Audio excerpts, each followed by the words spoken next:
Hey guys, so I'm here to review the new film Dora and the Lost City of Gold, which is an adaptation of the Nickelodeon show Dora the Explorer. So, Dora and the Lost City of Gold tells the story of a young girl named Dora who grows up in the jungle with her parents and her pet monkey Boots, but is dragged into the city to live with her cousin Diego. Once they're on the field trip, they are kidnapped by mercenaries, and Dora finds out that her parents has also been kidnapped.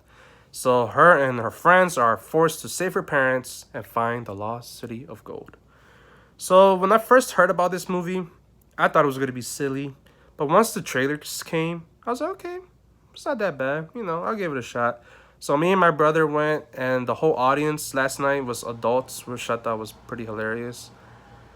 And we had a good time. The movie wasn't that bad. It's actually a nice family film. And the positives about this movie is that they know that it's silly. They know that it's corny. And that's what made the movie work. What also made the movie work were the performances. The girl who plays Dora was awesome. Eugenio Debris, who I'm a big fan of, his comedic timing, his one-liners was hilarious. One of the friends, he was hilarious. Like his jokes, he stole the show for me. Like I thought he was hilarious.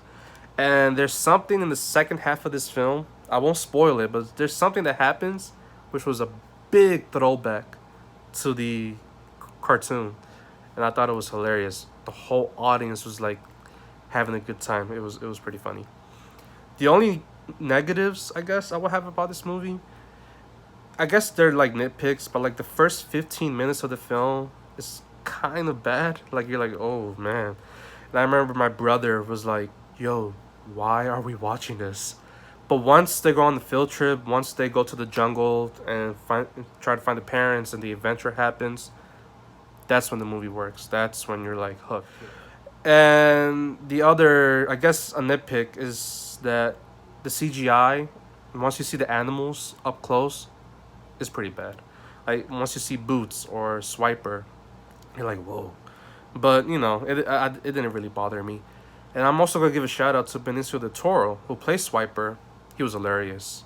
Like his one-liners, his lines, it was hilarious. I was like laughing my ass off. It was a good time.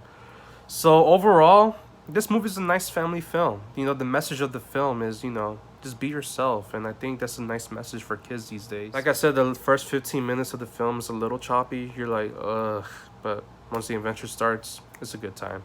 I'll give it a 3 out of 5. It's a nice family film, and you guys won't be disappointed. I think you guys have a beautiful time in the movies. Thanks, guys.